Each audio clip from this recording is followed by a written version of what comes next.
and so cool and so surreal. You know, my mom get to watch her son and her grandson play in the NBA at the same. For months, the shadows were moving. Speculation ran wild, backroom deals were cut in silence, and a storm of league-wide rumors threatened to break the internet. Then, the Cavaliers pulled off the impossible the move skeptics swore was dead on arrival. But listen closely. Insiders are whispering that this LeBron James trade saga isn't just about basketball. The real motive? It's darker, deeper, and might just shock the entire sports world. Here is the volatile reality of the situation. LeBron James is staring down the barrel of his final year, a 2-year, $11.4 million extension with the Los Angeles Lakers, but the price tag for this season? A staggering $52.6 million. He pulled the trigger on his player option back in June 2025, locking himself in for what could be a historic 23rd NBA campaign. But there is a catch, a weapon in his pocket. The contract holds a full no-trade clause. Nothing happens unless the king gives the nod. Sources scream that he intends to bleed out the 2025-26 season in purple and gold. No mid-season escape yet. But then, the atmosphere shifted violently. It happened in late January 2026. The Lakers touched down in Cleveland on January 29th, walking into a cauldron of memories. James returned to ground zero, the city that drafted him in 2003, the city where he delivered the impossible promise in 2016, the soil of Akron, Ohio, calling him home. The Cavaliers didn't just play a game, they orchestrated an emotional ambush, a video tribute in the first quarter that felt like a goodbye. The PA announcer's voice boomed like thunder. "Welcome back to the land of St. Vincent St. Mary from Akron, Ohio, number 23. And the reaction? Absolute chills. Wow. But look closer at the footage. That isn't sweat. LeBron James, the Iron Man, the unshakable force, was visibly weeping during that tribute. He broke down, tears streaming in front of 20,000 screaming fans under the blinding arena lights, exposed to millions watching worldwide. And after the Lakers took a brutal, crushing defeat, James walked into the press conference and dropped his guard completely. He didn't spin the narrative. He stared directly into the void of his own future. That question, it haunts me now. The thought creeps in deeper at 41 years old. When does the clock stop? Where is the finish line for us to finally hang this jersey up? It's about the drive. How much juice can I really squeeze out of this orange before it's dry? I am in a literal war with Father Time right now, and to be honest, I'm starting to take it personally. Then, the conversation pivoted to the impossible dream playing alongside his son, Bronny, right there in Cleveland. He called it weird, cool, surreal. Think about it. My mom gets to sit in the stands and watch her son and her grandson sharing an NBA floor. Do you understand the magnitude of that? I actually just started processing how absolutely insane that reality is, but this moment hit different. It felt heavy. LeBron has never exposed this level of raw vulnerability in Cleveland. Not like this. Kendrick Perkins, watching from the studio, looked like he'd seen a ghost. He's known LeBron since 1996, and he couldn't stay silent. When I saw my brother shedding tears, this man has sacrificed his entire existence to the game. It is all he knows. We talk about greatness. You are looking at the definition of it. And it hit me right in the chest watching that TV. I don't think this is the end yet. But next year is the finale. And mark my words, it needs to end in Cleveland. Perkins doubled down, his voice shaking with intensity. It has to be the Cavaliers. He needs that farewell tour. He earned it. The fans are owed it. He is owed it. Watching Bron cry, I have never seen that man shed a tear in my life, and I've been running with him since '96. Something has changed. Then, the explosion. Days later, between February 3rd and 4th, 2026, the Cavaliers detonated the trade market. In a blockbuster shocker, they snatched James Harden from the Los Angeles Clippers, shipping out Darius Garland in a 2026 second rounder. Overnight, Cleveland transformed into a juggernaut, a legitimate title threat. But then came the report that shattered the timeline. ESPN's Dave McMenamin dropped a bombshell. The Cavaliers are opening the door for a reunion. A third reign of King James if he signs as a free agent this summer. The whispers turned into shouts. Sources close to James labeled Cleveland as the obvious destination if he decides to lace them up one last time. The Athletics heavy hitters Joe Vardon and Jason Lloyd confirmed the narrative. LeBron James hits free agency this summer, the clock is ticking. And if he chooses to fight through a 24th NBA season, insiders say all roads lead back to Ohio. The money won't match the $52.6 million he is raking in out west, but at age 41, LeBron knows the game has changed. He knows the market realities are closing in if he wants to extend the dynasty. The puzzle pieces are locking together. Imagine this lineup: Harden, Mitchell, Mobley, Allen, and potentially LeBron James. Sources confirm Donovan Mitchell and James Harden are already plotting to recruit the king this summer. Don't forget, Harden and James stood side by side winning Olympic gold in 2012. The chemistry is there. Mitchell grew up worshiping the Cavaliers specifically because of LeBron. The question isn't if Cleveland wants him back. They are begging for it. The only question left is the one that matters. Does LeBron James have one last fight in him to bring it all back home? This isn't just business. The bloodline between LeBron and Cleveland runs deeper than stats, deeper than banners hanging in the rafters. It runs through the cracked pavement of Akron, through the hallways of St. Vincent St. Mary, and through decades of a shared, tortured history that no other city on earth can claim. Akron, Ohio. December 30th, 1984, a storm was brewing in the Rust Belt. Born into chaos, his early years weren't just difficult, they were a fight for survival. By fourth grade, the system had failed him. He missed nearly 80 days of school, drifting through a life of uncertainty until the Walker family stepped in, handing him a basketball and saving a legend before he even started. Out of that darkness rose a phenomenon. The chosen one. The most dissected, hyped, and scrutinized high school athlete the world had ever seen. Draft night, 2003. The Cavaliers bet the franchise on an 18-year-old kid who had never stepped foot on a college court. The pressure? Unimaginable. He didn't just survive, he exploded. 25 points in his debut. Rookie of the Year. By 2005, he wasn't just a starter, he was the face of the league. 2007. He dragged a jagged Cleveland roster to the NBA Finals for the first time ever, only to face a brutal reality check, a merciless sweep that exposed the cracks in the foundation. The front office scrambled, desperate to build a contender, but they failed him. Year after year, the championship roster he needed never materialized. 7 seasons of heartbreak boiled over in 2010. The decision: live TV. The moment he became the villain, uttering the words that shattered a city, "I'm taking my talents to South Beach." Betrayal. Jerseys burned in the streets. Owner Dan Gilbert penned a venomous letter branding the hometown hero a coward. The bridge wasn't just burned, it was incinerated. But in Miami, the boy became a king. 2 championships. He forged himself into a weapon, polished, ruthless, and finally ready to carry the weight of a dynasty. Then, the plot twist no one saw coming, 2014. An essay in Sports Illustrated that stopped the sports world cold. "I'm coming home." He returned to the scene of the crime. Teaming up with Kyrie Irving and Kevin Love, he led the Cavs into the fire, forcing 4 straight finals appearances in a war of attrition. 2016. The defining moment. Down 3-1 against the 73-win Warriors, the greatest regular season team in history. The odds were impossible, but LeBron orchestrated the greatest resurrection in finals lore, averaging a triple-double. The chase-down block on Andre Iguodala that stopped time itself. He shattered Cleveland's 52-year curse. This wasn't just hardware for the trophy case. This was Holy Grail stuff.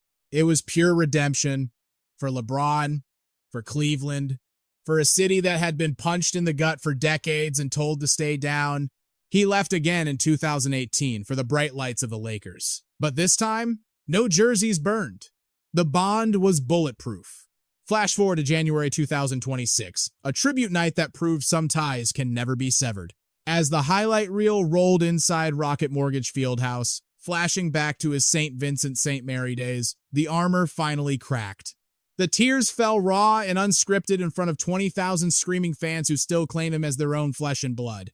Kendrick Perkins put it best. "I've been knowing Bron since '96, way back, and I've never seen him this emotional outside of winning a ring. Something in that video cut deep. It struck a nerve, peeling back the layers to reveal the 22-year-old kid carrying the world on his shoulders. Perkins broke down exactly what that moment meant, why the weight of it was so heavy. It hits you all at once. Mama Glow in the stands, Bronny on the bench.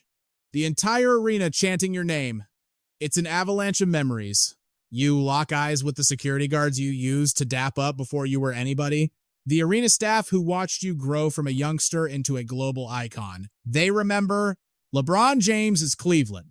He is the heartbeat of Ohio. And his philanthropic war chest proves it's deeper than basketball. The LeBron James Family Foundation has poured over $20 million into Akron. The I Promise School, opened in 2018, is a lifeline for struggling kids. The I Promise Village offers transitional housing. House 330 provides job training. It's a complete ecosystem. The I Promise Health Quarters brings medical care to the streets. These aren't tax write-offs or vanity projects. These are brick and mortar investments in human lives. People growing up in the same shadows LeBron did. Kids missing school because of chaos at home. Families desperate to shatter the generational cycles of poverty. LeBron calls this his crown jewel. Forget the rings. Forget the MVPs and the scoring titles. It's the kids in Akron. Cleveland holds the one card no other city can play. Proximity to his mother, Gloria. Proximity to the streets that forged his iron will before he became a billionaire. The narrative symmetry of finishing his career where it started, the emotional weight of that is seismic. Kobe Bryant got his farewell tour in purple and gold, loyal to the end. Michael Jordan went back to Chicago to close the book, ignoring the Wizards' detour. The greats always look for closure at home. For LeBron, that home is Cleveland, the place where an Akron kid became a god, the city that forgave the prodigal son, the city that wept with him when he delivered the only championship banner hanging in those rafters. Donovan Mitchell weighed in on the electricity of LeBron's return, sensing the gravity in the building. Yeah, playing LeBron last game. I personally don't think it's the end. Not yet. But knowing what that game means to this city, to him, to the league, man, the stakes are high. It's going to be special. But make no mistake, the Cavaliers aren't looking at LeBron as a museum exhibit. They want him because he's a game changer. His presence in that locker room shifts the tectonic plates of the entire organization. Because this man is the architect of dynasties. He doesn't just chase championships. He knows exactly how to bleed for them. Stop laughing. I am dead serious right now. Look me in the eye. LeBron James is the savior they are begging for. He is the missing link, the heart, the soul. Forget the stats. This isn't about box scores. It is about the fire in the locker room. It is that. Listen to me. Kid, I own this league energy. It is looking Donovan Mitchell in the face and saying, I've got you. Let's go to war. Picture it. Game 7, fourth quarter. The season is on the line. You really think LeBron James and Spida Mitchell are going to fold? Hell no. They are taking that ring. The emotional narrative for Cleveland, it is undeniable. It is destiny. But here comes the cold, hard reality check. The romance hits a brick wall called the salary cap. Money is the ultimate villain here. The NBA isn't just a game. It is a business battlefield. The new collective bargaining agreement is a death sentence for big spenders. The Cavaliers are dreaming of a title, but their bank account is screaming stop. The numbers are terrifying, and they could kill the reunion before it starts. Right now, the king is sitting on a throne worth $52.6 million. Summer of 2026, the shackles come off. He becomes a free agent. On paper, he could demand $58.1 million. But let's not be naive. Sources say LeBron knows the score. He knows the golden days of max contracts are fading. Father Time is undefeated. At 41, knocking on the door of 42, demanding a max deal from a contender, that is fantasy land. And Cleveland's books are a mess. Look at the damage. For the 26-27 season, they are already on the hook for $226.9 million. The second apron? That line in the sand is at $223.7 million. Do the math. Cleveland is already drowning. $3.2 million over the limit, and that is before they even look at LeBron. Cross that second apron, and the league drops the hammer. The penalties aren't just fines. They are franchise killers. You are frozen. No sign-in trades, no stacking salaries, draft picks, gone. You are effectively paralyzed. These rules were written for one reason: to destroy super teams, to stop front offices from playing God with the payroll. So, you want the king back in the land on a max deal? Fine. Then get ready to gut the roster. You need to slash $60 million. That means saying goodbye to Jared Allen and his $28.9 million contract, or torching another star player. And that is the paradox. If you trade the army to get the general, what is he leading? A ghost town? It defeats the whole point.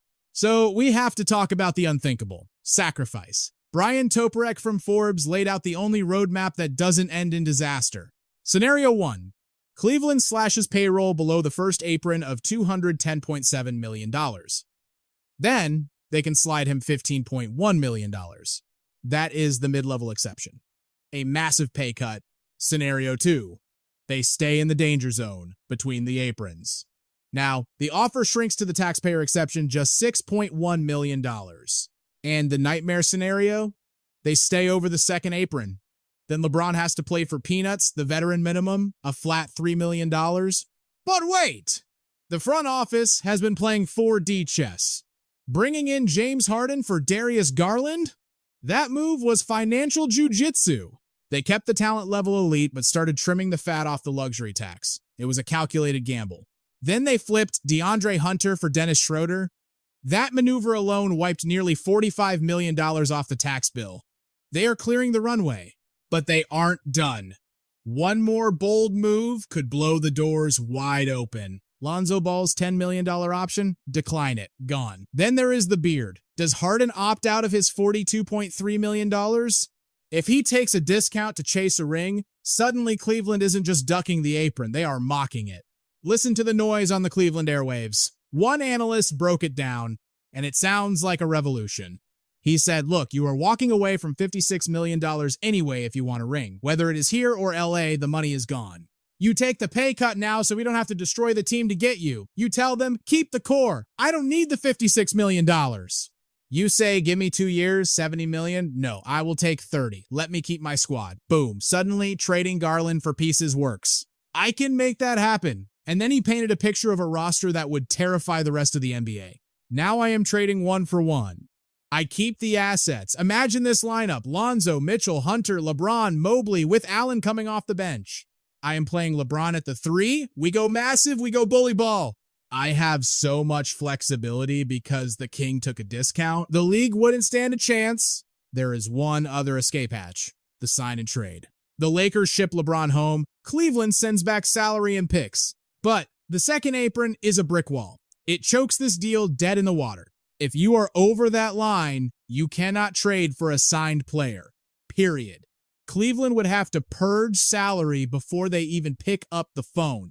And don't think Los Angeles is just going to roll over. Brian Windhorst dropped a bomb about the Lakers' counter move. He predicts they're going to look LeBron in the face and ask for the same thing: a massive pay cut to stay in Hollywood. The war for the king begins now. The Los Angeles Lakers are suffocating, desperate for breathing room to crown their new king, Luka Doncic, and lock down Austin Reeves for the long haul. But there is a massive $52 million anchor paralyzing the entire franchise: LeBron James. Let's look at the cold, hard numbers. The financial reality is brutal and inescapable. If LeBron wants to stay relevant, he is going to have to slash his price tag, and it does not matter what jersey he is wearing next season. We are talking about a massive pay cut. Maybe it is $30 million to stay in LA. Maybe it is a humble $15 million mid-level exception to return home to Cleveland, or maybe, just maybe, he takes the veteran minimum. But one thing is certain: his days of max contract dominance are over. So the ultimate question hanging over the league is this: what actually matters more? What drives a 41-year-old legend? Is he trying to squeeze every last dollar out of his final contract, or is he desperate to add one more ring to his collection before the buzzer sounds on his career? You want the answer? Look at the history books. LeBron has always chased greatness over gold. Remember South Beach in 2010? He willingly left millions on the table just to build a super team in Miami. Even in Cleveland, he played the long game with strategic, short-term deals to keep the front office sweating and his options open. The man has never been driven by the paycheck, he is driven by the legacy. If the ghost of Jordan is still chasing him, and championships are the only currency that matters, then Cleveland's tight budget is not a roadblock, it is just a speed bump. Picture this. LeBron signs for pennies on the dollar, the mid-level, maybe even the vet minimum. He preserves the Cavaliers' lethal core, injecting his championship DNA, his leadership, and that killer instinct into a team ready to contend right now. The math works. The narrative works. But does LeBron want it? That is the mystery that has the entire NBA holding its breath. Now, pivot back to Los Angeles, where the tension is thick enough to cut with a knife. The trajectory of this franchise has violently shifted since the King touchdown in 2018, and the vibes are horrific. That 2020 bubble championship, it feels like ancient history. The Lakers are aggressively pivoting toward a future that looks a lot younger, a lot faster, and noticeably absent of their 41-year-old icon. They pulled the trigger on a seismic trade that shook the league to its core, shipping Anthony Davis to the Dallas Mavericks to acquire the Slovenian sensation Luka Doncic. That wasn't just a trade, it was a declaration of war on the past. At 26 years old, Doncic isn't just a player, he is the undisputed face of Lakers basketball for the next decade. With Luka's massive $50 million salary anchoring the books, and Austin Reeves exploding as a crucial piece demanding an extension worth $35 to $40 million, the cap sheet is exploding. And where does LeBron James fit into this new world order? To put it bluntly, his presence has become a complicated, expensive headache. The cracks are starting to show. ESPN's Baxter Holmes has dropped bombshell reports exposing the simmering toxicity between LeBron and Lakers owner Jeannie Buss. This isn't new drama. It has been festering for years. Whispers suggest that Buss actually considered trading the King way before anyone realized the marriage was in trouble. The biggest red flag? Last offseason, the Lakers front office sat on their hands and refused to offer him an extension. That silence spoke volumes. Jeannie Buss has reportedly reached her breaking point with what she sees as LeBron's shadow GM maneuvers. Tired of him pulling strings and dictating the franchise's direction, publicly, LeBron is playing the good soldier, swearing his allegiance to the purple and gold for this season. When the media pressed him on the internal beef, he just shrugged and said, quote, "I'm good. I'm good." Yeah, right. You look at the body language, the passive-aggressive tweets, and the circumstances, and they tell a completely different, darker story. And then there is Rich Paul. LeBron's agent didn't just stay quiet, he went nuclear. On a podcast in December 2025, he openly suggested the Lakers should trade their golden boy, Austin Reeves, for Jaren Jackson Jr. That comment didn't just ruffle feathers. It set the entire organization on fire, creating massive friction behind the scenes. Reeves is viewed as untouchable, a cornerstone of the future. Suggesting he be shipped out was a direct insult to ownership and management, and they were furious. LeBron tried to do damage control, distancing himself and claiming his agent's hot takes don't reflect his own views. But let's be real, the bridge was already burning. The trust was incinerated. We all know the power of clutch sports. Rich Paul has historically held the Lakers hostage, orchestrating the Anthony Davis heist in 2019 and practically forcing the Bronny James draft pick in 2024. Look at the standings. The Lakers are sitting at 30-9, stuck in 6th place in the ruthless Western Conference. And sure, health has been a nightmare. Father Time is finally landing punches. LeBron sat out the first 14 games of the season with sciatica, his back betraying him when the team needed him most. When they are healthy, they look dangerous, but the roster is a mess of conflicting timelines. You have got aging stars and young guns trying to coexist, and the chemistry is non-existent. Look, don't get it twisted, the Lakers will always rack up regular season wins. They are talented, they are flashy, they are an offensive juggernaut, but the moment they run into an elite squad with real athleticism, they get exposed. Their defense crumbles, and the interior gets absolutely shredded. The defense is a catastrophe. Just look at the January showdown against Cleveland. The Lakers gave up 28 points in the third quarter alone, mostly on wide-open, uncontested shots. It was embarrassing. They got blown out by 30 points. LeBron looked like a shadow of himself, scraping together just 11 points on 3 of 10, shooting his worst performance ever against his hometown team. The whispers are turning into screams. Insiders are reporting a mutual readiness. LeBron wants out, and for the first time, the Lakers are ready to hold the door open for him. The Lakers need that cap flexibility. They need to clear the decks to build a true contender around Luka Doncic. And LeBron? He doesn't want to be a sidekick. He wants to be the main event, the centerpiece of a championship push, not a supporting actor in Luka's construction project. The youth movement is here. The roster is flooded with rookies and young talent who represent the future, not the past. It is simple logic. Building around a 26-year-old Luka makes sense for a 5 to 10-year championship window. Building around a 41-year-old LeBron, that is a desperate short-term gamble. These two timelines are fundamentally incompatible, and something has to give. The financial projections are staggering. If LeBron walks, the Lakers could generate between $38 and $47 million in pure cap space.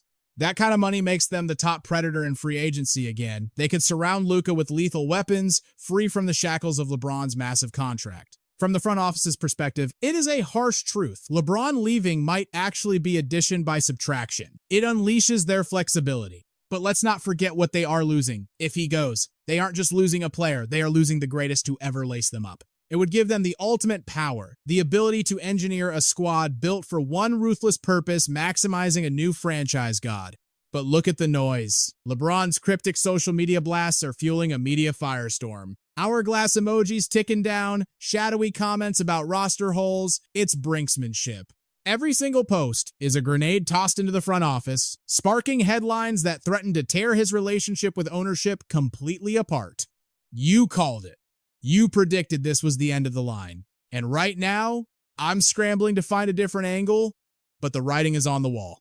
I'm trying to pump the brakes here, but the reality is crashing down. You tried to brush it off, but you can feel the weight of it now. It is bigger than basketball D. The tension in that building is thick enough to choke on. LeBron is chasing ghosts in rings. Meanwhile, the Lakers are trying to protect their future. In theory, they want the same thing. In practice, the timelines are at war and the clock is moving too fast. A farewell tour in Cleveland that offers the King a storybook ending that Los Angeles simply cannot sell him. A war machine built to win right now. A homecoming to an arena filled with fanatics who don't just see a player, they see family. It's about closing the book where the legend began. The Lakers might just open the door and let him walk. Retirement? Performance? The final verdict is looming. Listen closely. LeBron James has refused to sign his life away past the 2025-26 season. Every time he speaks, there is a catch. There is a shadow of doubt. The question of retirement hangs over every single rumor about his next move like a storm cloud. And look at the tape. His performance this season is screaming the quiet part out loud. LeBron is averaging 21.9 points, 5.8 rebounds, 6.6 assists. His field goal percentage is holding at 50.9%, but the sniper rifle is jamming three-point shooting down to 32.2%. These aren't just stats, they are warning signs. This is his lowest scoring output since 2003-2004 when he was just a rookie kid. That brutal sciatica injury stole 14 games and shattered his rhythm. He is 41 years old. You don't just bounce back, you survive. Keeping that engine running at an elite level is becoming a nightly war against biology. The freakish athleticism that made him an alien among men, it is fading, the explosion is gone, and the advanced analytics are ruthless. His PER has crashed to 21.2, a mile below his career standard of 26.8. True shooting? 55.4%. It is solid, sure, but it is not God tier. The numbers reveal a warrior who can still fight, but can no longer conquer the world every single night. But don't you dare count him out. Since New Year's, he has turned back the clock, dropping 20-plus points in 15 of 17 battles, averaging 23.5.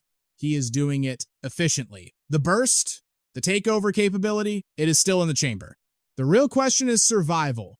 Can he sustain that fury over an 82-game death march and a deep playoff grind? If he isn't LeBron the God, he isn't first-team All-NBA. He might not even be second team. But in the fourth quarter, in the clutch, LeBron James can still be a top 15 assassin in spurts. And what the Cavs are desperate for is something you cannot find in the box score more than points, boards, and dimes. They need the soul of a champion. LeBron's battle scars, his experience in the fires of the postseason, you can't buy that in free agency. The man has survived 10 NBA Finals. He has hoisted 4 Larry O'Brien trophies with 3 different flags flying above him. He knows exactly what it takes to plunge the dagger and end a series. They need that killer instinct. Someone who has been to the mountaintop. They need a rock. Someone who won't crumble when the game is on the line and they desperately need one rebound to survive. They need a leader who won't shrink and say the lights were too bright because LeBron James is the one who turns the lights on. Vegas is nervous. The betting markets are implying a 30% probability that LeBron hangs it up before the 2026-27 season. That is genuine fear. He could walk away into the sunset. He could fight for 3 more years. Nobody knows the truth except LeBron, and he might not even know yet. But the raw emotion we saw in Cleveland, that tells me he is staring at the end of the road. The tears during the tribute. The philosophical talk about fighting Father Time. The heavy realization that he might have stepped on that floor as a visitor for the last time. He is sitting back now, watching the movie of his life, and he is wondering if the credits are about to roll. You know how it is, sometimes you are fighting so hard in the trenches, you forget to look up and see the sunset. But looking at him today, I'm telling you, I stand on this. He hasn't said it, but it is sinking in. That night in Cleveland felt like a goodbye. The panel broke it down, trying to get inside his head, and I think the reality just hit him like a freight train. Seeing his mother courtside, seeing Bronny there, the legacy staring him in the face. What if this is it? I would love a farewell tour. The man has earned it. He deserves the lap of honor. His body might be making the decision for him. I refuse to say LeBron is human, but for the first time, he is showing us his mortality. But if LeBron chooses to lace them up again, Cleveland isn't just a choice, it's the perfect storm. That roster is locked and loaded to win a ring today. Donovan Mitchell is a flamethrower, averaging 28.8 points a night. James Harden brings the elite vision, dropping 25.4 points and 8.1 assists. Evan Mobley is a defensive terror. Jarrett Allen owns the paint. The Harden trade already spiked Cleveland's title odds from 22-1 down to 12-1. You add LeBron James to that mix, you don't just shift the odds, you break the league. Imagine the chaos. The panel didn't just build a lineup. They constructed a weapon of mass destruction with LeBron back in the land. Picture this kill squad. Donovan Mitchell, the rookie sensation, Jalen Tyson, King James himself, Evan Mobley, and, wait for it, you expecting Darius Garland? Forget it. That's the controversy right there. Your franchise point guard? Benched. Ice cold. Why? Because LeBron is the system. He's the point god now. Add a defensive shark like DeAndre Hunter to the mix, it's over. Or maybe you throw in Max Strus for the sniper fire. The options are endless, but if you want to suffocate teams, you go with Hunter. This isn't just defense, it's a stranglehold. Basketball purists are looking at this potential lockdown and seeing straight up nightmare fuel for the rest of the league. And Mobley, he becomes the ultimate safety valve. With him as the eraser at the rim, LeBron doesn't just age gracefully, he becomes dangerous again. Suddenly, switching everything isn't a mismatch, it's a trap. You got Tyson locking up elite scorers while LeBron roams free? That is terrifying versatility. But the Sharks are circling. Rumors are flying about the Golden State Warriors, especially with whispers of a blockbuster move for Giannis Antetokounmpo.